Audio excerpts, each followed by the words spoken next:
آج کا دن یہ دراصل انعام کا دن ہے، اسے یوم انعام بھی کہتے ہیں، اور جو رات گزر گئی ہے اس رات کو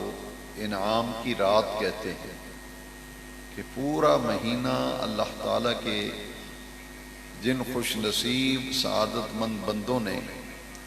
اللہ کے احکام پر عمل کرتے ہوئے اس پورے مہینے کے روزے رکھے اور اس کی راتوں میں تراویح ادا کی، سحری، افطاری، صدقات و خیرات، تلاوت قرآن، اعتکاف اور لیلۃ القدر کی تلاش، یہ سارے معمولات عبادت جن لوگوں نے اپنائے وہ آج کے دن اپنے رب کریم کی بارگاہ میں شکر کرنے کے لیے جمع ہوتے ہیں کہ باری تعالیٰ اگر تیری توفیق نہ ہوتی تو یہ ہم عمل نہ کر پاتے، تیری توفیق سے ہی اس مبارک مہینے میں ہمیں نیک اعمال کی توفیق ملی، اور پھر اس پورے مہینے میں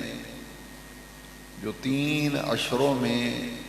اللہ کریم نے لطف و کرم فرمایا کہ پہلے حصے میں رحمت، دوسرے حصے میں مغفرت، تیسرے حصے میں جہنم سے آزادی، تو آج کا دن دراصل ان لوگوں کے لیے خوشی، مسرت اور راحت کا دن ہے جنہوں نے پہلے عشرے میں اللہ کی رحمت کو حاصل کرنے کے لیے پابندی سے روزے رکھے، قیام اللیل، تراویح کے لیے مساجد میں جمع ہوتے رہے، اور پھر دوسرے عشرے میں اللہ کی مغفرت پانے کے لیے روزوں کی پابندی کرتے رہے، نماز با جماعت، مساجد کی حاضری، تراویح کی ادائیگی، اور پھر آخری عشرے میں جہنم سے آزادی کا چونکہ عشرہ تھا آخری، اس میں بھی پابندی سے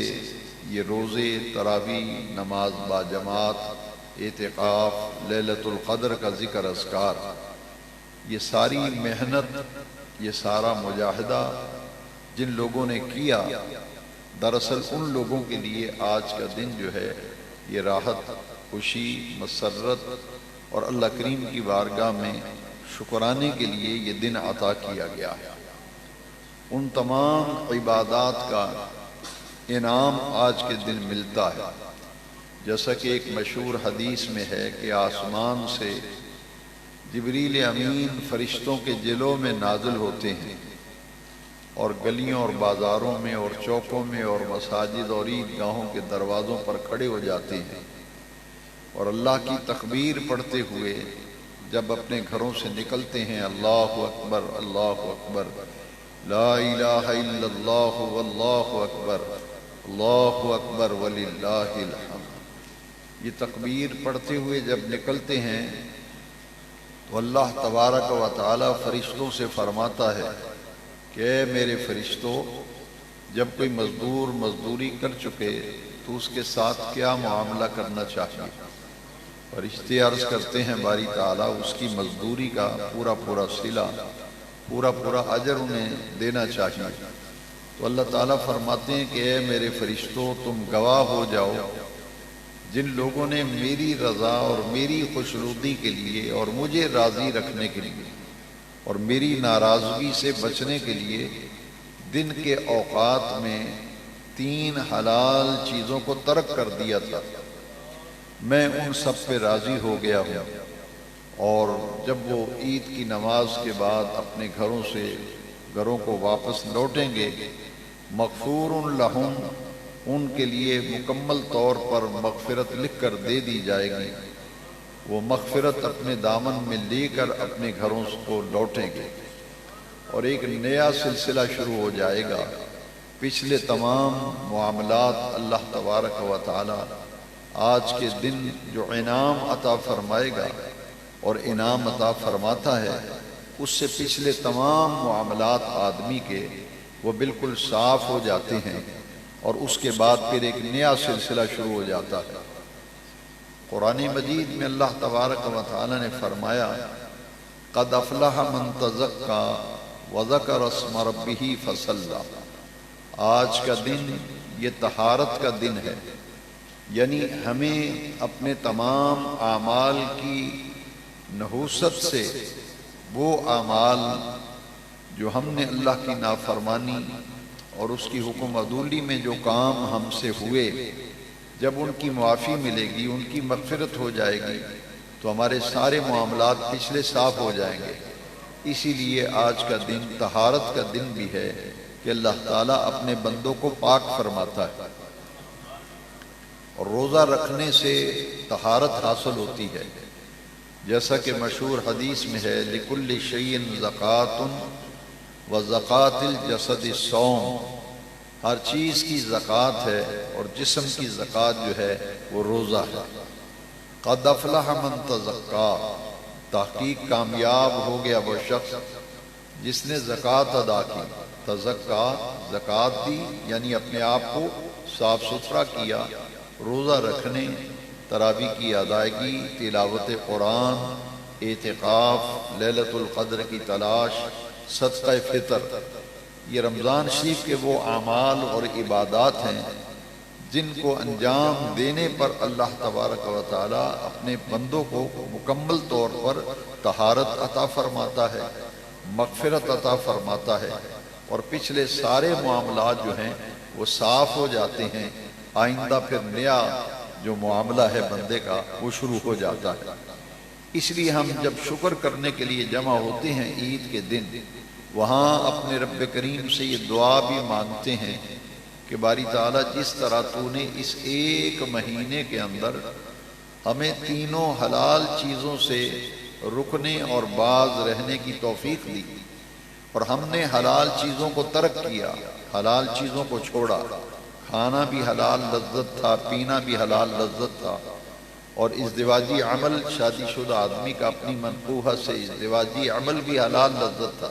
لیکن صبح صادق سے غروب آفتاب تک اللہ کریم کی ناراضگی سے بچنے کے لیے ہم نے تین حلال چیزیں چھوڑ دی۔ تو دراصل عید کا دن جو ہے ایک میسیج دیتا ہے، ایک پیغام دیتا ہے کہ جس رب کو راضی کرنے کے لیے اور جس کی ناراضگی کے لیے پورے ایک مہینے تم ایک پروسیس، ایک عمل میں سے گزرے ہو، ایک مشق تمہیں کرائی گئی ہے کہ اللہ کی ناراضگی سے بچنے کے لیے حلال چیزوں کو ترک کیا ہے، تو پھر ایک عزم لینا ہے، ایک ارادہ کرنا ہے، اللہ سے توفیق مانگنی ہے کہ پھر ہمیں ہمیشہ ہمیشہ کے لیے حرام چیزوں سے بچنے کی بھی تو توفیق عطا فرما، کیونکہ وہ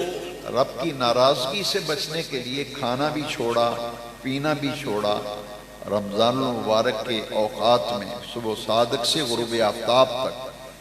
تو پھر عزم بھی کرنا ہے، اللہ سے توفیق بھی مانگنی ہے کہ باری تعالیٰ ہمیں ایسی زندگی عطا فرما جو تیری اطاعت، تیری فرما برداری، تیرے احکام کی پیروی میں گزرے، اور اپنی نافرمانی اور ناراضگی سے ہمیں بچا۔ یہ ہے دراصل عید کا پیغام، عید کا فلسفہ، جس پر اللہ تعالیٰ سے ہم توفیق مانگتے ہیں کہ اللہ کریم ہمیں ان نیک اعمال کی توفیق عطا فرمائے۔ اور پھر اس میں جو صدقہ فطر عید کی نماز سے پہلے گھر کے نابالغ بچے اور تمام افراد جن کی کفالت ہمارے ذمے ہو، ان کی طرف سے صدقہ فطر دینا واجب ہے، اور یہ نماز عید سے قبل صدقہ فطر جو ہے یہ ادا کر دینا چاہیے۔ حضور نبی کریم صلی اللہ تعالی علیہ وسلم جب عید کی نماز پڑھانے کے لیے اپنے گھر سے تشریف لاتے، اور آج مدینہ منورہ میں وہ مقام جہاں حضور عید کی نماز پڑھایا کرتے تھے، وہاں ایک مسجد تعمیر کر دی گئی ہے جس مسجد کا نام ہے مسجد غمامہ۔ یہ حضور کے زمانے مبارکہ میں یہ مسجد نہ تھی، بلکہ ایک کھلا میدان تھا جہاں حضور عید کی نماز پڑھایا کرتے تھے۔ شدت کی گرمی کا موسم اگر آتا تو بادل جو ہیں حضور کے اوپر سایہ کر لیتے تھے، تو غمامہ جو ہے یہ بادلوں کو کہتے ہیں، لہٰذا اس جگہ پر نشاندہی کے طور پر مسجد بنا دی گئی۔ نبی کریم علیہ السلام عید کی نماز پڑھانے کے لیے گھر سے نکلے اور تشریف لا رہے تھے، حضرت سیدنا بلال رضی اللہ تعالیٰ عنہ حضور کے آگے آگے خادمانہ حیثیت سے چلتے تھے۔ تو حضور کا یہ طریقہ مبارکہ تھا کہ راستے میں جتنے بچے ہوتے تھے وہ حضور سے لپٹ جاتے تھے اور حضور سے چمٹ کر حضور سے مصافحہ کرتے، سلام کیا کرتے تھے۔ تو حضور گھر سے تشریف لا رہے تھے، بچے مل رہے تھے، حضور نے تھوڑا سا فاصلہ طے کیا تو ایک بچہ جو ہے اس کا میلا کچیلا لباس تھا، وہ غمگین تھا بچہ، اور جسم پر بھی میل جمی ہوئی تھی۔ باقی سارے بچے نہا دھو کر اچھا لباس پہن کر وہ عید کی خوشیاں منا رہے تھے، کھیل رہے تھے۔ تو حضور نے جب اس بچے کو دیکھا تو نبی کریم علیہ السلام نے اس بچے سے پوچھا تم کون ہو؟ اس نے جب اپنا تعارف کرایا وہ ایک یتیم بچہ تھا جس کی کوئی دیکھ بھال کرنے والا نہیں تھا۔ باقی بچوں کے والدین نے انہیں نہلایا اور ان کو اچھے کپڑے پہنائے اور عید کے لیے تیار کیا۔ یہ بچہ چونکہ یتیم تھا اور اس کو کوئی نہلانے والا نہ تھا، نہ لباس تبدیل کرنے والا، اور جن کے ذمہ کفالت ہوتی ہے وہ یتیموں پر کب توجہ دیتے ہیں۔ تو حضور نبی کریم علیہ السلام نے جب اس بچے کو دیکھا تو حضور کا دل بھر آیا اور حضور نے اس بچے کو خود اٹھا لیا۔ تو حضور آگے بڑھنے کی بجائے واپس تشریف لے گئے اور اپنے گھر جا کر نبی کریم علیہ السلام نے حضرت ام المومنین عائشہ صدیقہ رضی اللہ تعالیٰ عنہ سے فرمایا کہ اس بچے کو غسل دو، نہلاؤ۔ اس بچے کو نہلایا گیا۔ حضرت سیدہ عالم خاتون جنت فاطمہ الزہرا رضی اللہ عنہا کے پاس حضور نے پیغام بھیجا کہ امام حسن کی قد اور عمر کے برابر یہ بچہ تھا۔ تو حضور نے فرمایا کہ میری بیٹی زہرا سے کہو کہ حسن کا کوئی جوڑا کپڑوں کا اگر تیار ہو تو وہ فوراً دے دے۔ حضرت زہرا پاک نے وہ جوڑا بھجوا دیا۔ حضرت عائشہ صدیقہ نے بچے کو غسل دیا، وہ جوڑا پہنایا اور اس کو تیار کیا گیا۔ جب خوشبو لگائی تو نبی کریم علیہ السلام نے اس بچے کو اٹھا لیا۔ تو حضور اٹھا کر اس بچے کو جب تشریف لائے تو صحابہ کرام تو منتظر تھے کہ حضور تشریف لا رہے ہیں، عید کی نماز پڑھائیں گے، خطبہ ارشاد فرمائیں گے۔ تو حضور تاخیر سے جب تشریف لائے تو صحابہ نے دیکھا کہ حضور اس بچے کو اٹھائے ہوئے تھے۔ تو صحابہ کرام اور وہ چھوٹے بچے جو گلیوں میں کھیل رہے تھے، روایت کے اندر آتا ہے کہ وہ بچے کہنے لگے کہ یہ جو حسین منظر ہم دیکھ رہے ہیں، اتنی شفقت حضور نے اس بچے پہ فرمائی کہ عید پڑھانے کے لیے تشریف لائے اور پھر واپس تشریف لے گئے اور بچے کو تیار کر کے آغوش میں لیا ہوا ہے۔ تو بچے کہنے لگے کاش ہم بھی یتیم ہوتے، ہمارے ماں باپ مر گئے ہوتے تو آج ہمیں بھی اپنے آقا کریم کی بارگاہ سے یہ شفقت ملتی جو اس یتیم بچے کو ملی۔ اور صحابہ کرام نے جب یہ منظر دیکھا تو صحابہ کرام مچل گئے اور ان کے تصورات ذہن و ضمیر پر غالب ہو گئے کہ کاش ہم بھی بچے ہوتے، ہمارے والدین فوت ہو گئے ہوتے اور حضور جس طرح یتیم پروری فرما رہے ہیں ہمیں بھی اپنے آقا کی شفقتوں کا حصہ مل جاتا۔ تو حضور کے جب صحابہ کی یہ کیفیت دیکھی تو اس موقع پر نبی کریم علیہ السلام نے فرمایا کہ جو شخص کسی یتیم کے سر پہ ہاتھ رکھے گا اور اس کے ہاتھ کے نیچے جتنے بال آئیں گے اللہ تبارک و تعالیٰ ان کے برابر اس کو نیکیاں اور درجات عطا فرمائے گا۔ یہاں محدثین نے فرمایا کہ یہ استعارے کی زبان میں بھی بات ہے کہ یتیموں کی کفالت کرنا، ان کا خیال رکھنا، ان کی شفقت و سرپرستی کا پہلو سامنے رکھنا، تو یہ نبی کریم علیہ السلام نے یہ خوشخبری ان سارے لوگوں کے لیے بتائی ہے۔ اس حدیث شریف کو نقل کر کے محدثین نے فرمایا کہ اس دن نبی کریم علیہ السلام نے جو یتیموں پہ شفقت فرمائی تھی، اس سے ایک مسئلہ معلوم ہوا کہ ہمیں چاہیے کہ عید کے دن نبی کریم علیہ السلام کی امت کے وہ غرباء، وہ مساکین، وہ بیوہ عورتیں، وہ یتیم بچے، وہ اپاہج، معذور اور نادار لوگ ان کو بھی ہمیں اپنے ساتھ عید کی خوشیوں میں شریک کرنے کے لیے ان کی مالی اعانت کرنی چاہیے، اور صدقہ فطر کے واجب کیے جانے میں بھی یہ حکمت ہے کہ وہ لوگ جو تنگ دستی کے باعث عید کی خوشیاں نہیں منا سکتے، ان کے لیے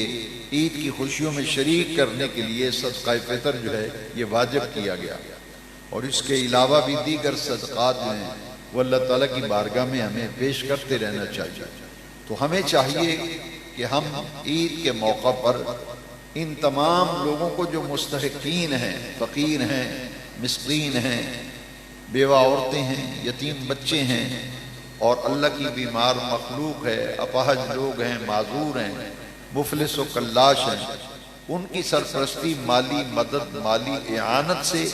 ان کو بھی عید کی خوشیوں میں شریک کریں۔ تو عید کے دن نبی کریم صلی اللہ علیہ وسلم نے جو تعلیم ارشاد فرمائی، وہ یہ تعلیم کا خلاصہ جو ہے یہ محدثین نے اپنی کتابوں میں نقل کیا۔ اللہ تبارک و تعالی نے یہ عید کا دن جو ہے، دیکھیے کیسا دن ہے کہ بار بار سال کے بعد یہ دن آتا ہے، اور فرمایا وَلِتُكْمِلُوا الْعِدَّةَ وَلِتُكَبِّرُوا اللَّهَ عَلَى مَا هَدَاكُمْ وَلَعَلَّكُمْ تَشْكُرُونَ۔ یہ جو آیت کریمہ میں نے خطبے میں پڑھی ہے، وَلِتُكْمِلُوا الْعِدَّةَ،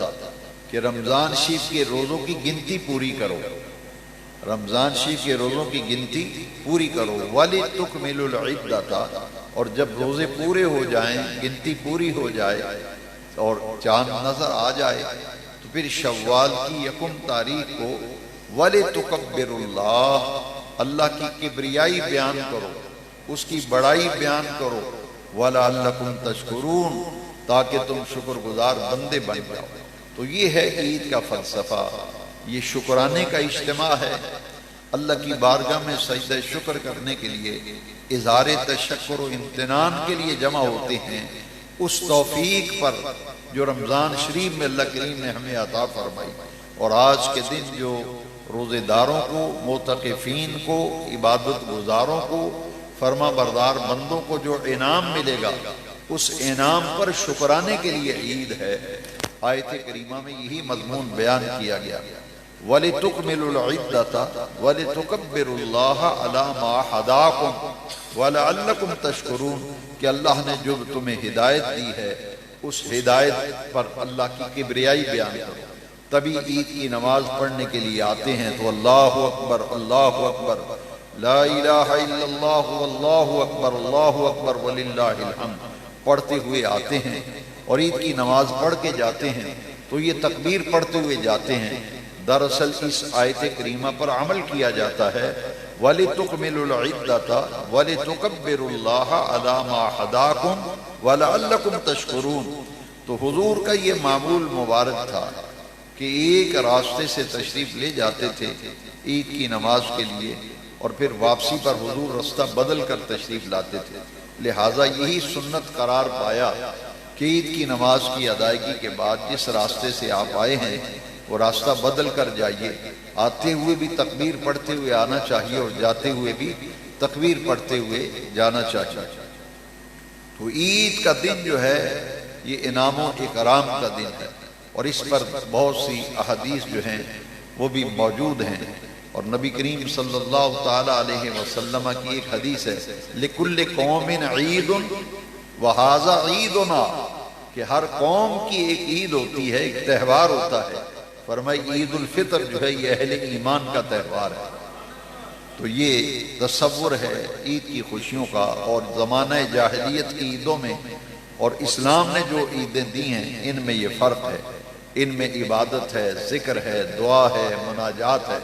اور وہ تہواروں پر عیاشیاں کرتے تھے، شراب نوشی کرتے تھے، میلے ٹھیلے لگاتے تھے، اور خرمستیاں اور بدمستیاں کرتے تھے۔ جیسا کہ حضرت ابراہیم علیہ السلام نے جب بتوں کو توڑا تھا تو پوری قوم ایسے ہی میلے پہ گئی ہوئی تھی، وہ ایک تہوار تھا۔ جب وہ قوم اپنے میلے پہ گئی، شراب نوشی، جوا، بدکاریوں، بدعمالیوں میں سارا دن گزارتے تھے، تو بعد میں حضرت ابراہیم علیہ السلام نے ان بتوں کو توڑا تھا۔ اس قوم میں بھی تہوار تھا، لیکن زمانہ جاہلیت کی عید میں اور اسلام کی عید میں اور تہوار میں یہ فرق ہے تو آج کے دن اگر مسلمان بھی عید کی نماز پڑھ کے ان خرافات کے اندر اگر مصروف ہو جائے تو اس کا مطلب یہ ہوگا کہ اللہ کی ناشکری کی جا رہی ہے۔ یہ ہے دراصل اظہار عبدیت، اظہار بندگی، شکرانہ۔ لئن شکرتم لازیدنکم، میری نعمتوں کا شکر ادا کرو گے تو میں اپنی اور نعمتیں عطا کروں گا۔ اور آج ہم جو عید کا تہوار منا رہے ہیں، عید الفطر، یہ بڑے نازک دور میں سے ہم گزر رہے ہیں۔ ابھی چند دن قبل مسجد اقصی میں یہودیوں نے جو قیامت ڈھائی ہے اور وہاں جو پوری دنیا کے مسلمانوں کے دل جو ہیں وہ آزردہ ہیں اور ہمارے دل زخمی ہیں کہ قبلہ اول بیت المقدس مسجد اقصی، اس پر اندھا دھند جو دہشت گردی کی گئی ہے، شہادتیں واقع ہوئی ہیں، وہاں مسجد اقصی میں نماز تک پڑھنا بڑا مشکل کر دیا گیا۔ تو یہ جو عرصہ حیات مسلمانوں پہ تنگ کیا جا رہا ہے اور ادھر کشمیر کے مسلمانوں پر جو ظلم و ستم کی ایک تاریخ اور ایک پوری داستان جو ہے وہ عرصہ دراز سے رقم کی جا رہی ہے، عید کے دن ہمیں اپنے ان کشمیری بھائیوں اور اپنے ان فلسطینی بھائیوں کے ساتھ اظہار یکجہتی اور ان سے یگانگت کا اظہار کرنا ہے اور ان کے لیے دعائیں بھی مانگنی ہیں، جیسا کہ حرم نبوی میں بھی اور حرم مکہ میں بھی مسجد اقصی کے لیے اور کشمیری مسلمانوں کے لیے دعائیں مانگی جا رہی ہیں۔ اور آج پوری دنیا کے مسلمان مسجد اقصی کی حفاظت کے لیے، فلسطینی مسلمانوں کی عزت آبرو اور جان و مال کی حفاظت کی دعائیں مانگ رہے ہیں۔ تو اظہار یکجہتی، یگانگت اور دعائیں اللہ تعالیٰ کی بارگاہ میں کرنا چاہیے اور اپنے جذبات جو ہیں ان کا بھی اظہار کرنا چاہیے۔ یہ ایک ایسا نازک موقع ہے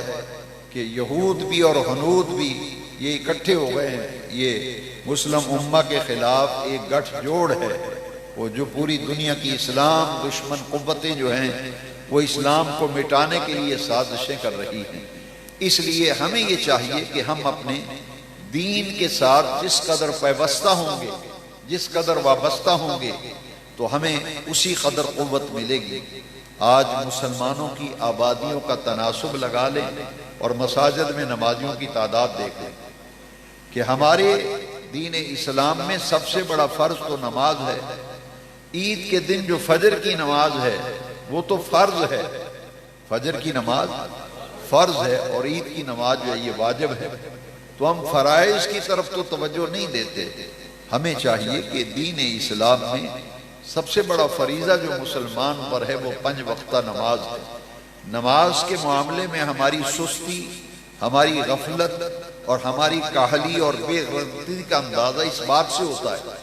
کہ جنازے میں سب کی دوڑ لگی ہوئی ہے۔ آکے نماز جنازہ تو فرض کفایہ ہے بھائی، نماز جنازہ فرض کفایہ ہے، عید کی نماز واجب ہے۔ تو جو رغبت عید کی نماز کی فرض کفایہ کی ہمارے اندر پائی جاتی ہے، لوگ کہتے ہیں ٹھہر جاؤ جی بندے آ رہے ہیں، جی کھلو جاؤ جی بندے آ رہے ہیں۔ بھائی اتنی فکر لگی ہوئی ہے جو فرض کفایہ ہے۔ تو اس موقع پر ہمیں عید کے دن، چونکہ شکرانے کا دن ہے اور عید دراصل ہے ہی ان لوگوں کی جنہوں نے رمضان شریف کو رمضان سمجھ کر گزارا ہے، اور جنہوں نے رمضان شریف جیسے دوسرے مہینے گزارے ویسے گزارے۔ تو نیا لباس پہننا، اچھے کھانے کا نام تو عید نہیں ہے، عید تو ہے شکرانہ کہ باری تعالیٰ تیرا شکر ہے تو نے ہمیں رمضان شریف کو رمضان شریف سمجھ کر گزارنے کی ہمیں توفیق دی ہے۔ لہٰذا ہمیں اپنے اعمال کا بھی محاسبہ کرنا ہے،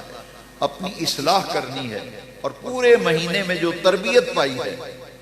جو ہم نے پاکیزہ ماحول پایا ہے، اسے برقرار رکھنا ہے کہ ایک مہینے کے لیے ہی مسجد سے تعلق رکھنا چاہیے، یا دین سے یا اللہ کی بندگی صرف ایک مہینے کے لیے ہے یا پوری زندگی کے لیے۔ یہ وہ معاملات ہیں جن کو ہمیں بار بار سوچنا چاہیے۔ اللہ تبارک و تعالی ہمیں اس کی توفیق عطا فرمائے۔ اور پھر ایک ایسا عید کے چاند کے موقع پر جو ہلڑ بازی اور جو بدبختی امت مسلمہ نے اپنے ذمے لے لی ہے کہ ہر آدمی کے میں جو آتا ہے وہ بکتا چلا جا رہا ہے۔ عید کے چاند پہ میں آپ سے پوچھتا ہوں، آپ حضور کے غلام ہو، مسلمان ہو، ایمان والے ہو، باقی 11 مہینے میں جو چاند نظر آتا ہے اس میں آپ کی دلچسپی کیوں نہیں ہوتی؟ رمضان شریف کے چاند پہ کوئی نہیں بولتا، عید کے چاند پہ یہ دین کے خلاف اور دین کے دشمن لوگ، جو مساجد کے دشمن، دین کے دشمن، بدبخت لوگ جو رمضان شریف میں عیاشیاں کرتے رہے، تقدس پامال کرتے رہے، وہ بک بک کر رہے ہیں اور عید کے چاند کے بارے میں طرح طرح کی ہرزہ سرائی کر رہے ہیں۔ یہ تو اللہ تعالیٰ کا نظام ہے بھائی، عید سے پہلے تبصرے کرنا یہ کہاں کا انصاف ہے؟ جبکہ حضور کی حدیث ہے کہ چاند نظر آئے تو روزہ رکھو، چاند نظر آئے تو عید کرو۔ یہ پہلے سے قیاس آرائیاں کر کر کے ہم اپنا اعمال نامہ سیاہ کرتے ہیں، اور وہی تباہی جو بولتے ہیں اس سے ایمان کا بھی نقصان ہوتا ہے۔ ان چیزوں سے ہمیں اپنا دامن بچانا چاہیے۔ اللہ تعالیٰ مجھے اور آپ کو توفیق دے۔ چونکہ نماز کا وقت ہو گیا ہے، آپ بیٹھے بیٹھے ذرا طریقہ سن لیں۔ چونکہ سال میں 2 دفعہ یہ نماز پڑھی جاتی ہے تو لوگوں کو بہت غلطی ہوتی ہے۔ فجر کی نماز کا تصور کریں، جیسے فجر کی نماز 2 رکعت ہے نا، اسی طرح عید کی نماز 2 رکعت ہے، وہ فرض ہے اور عید کی نماز واجب ہے۔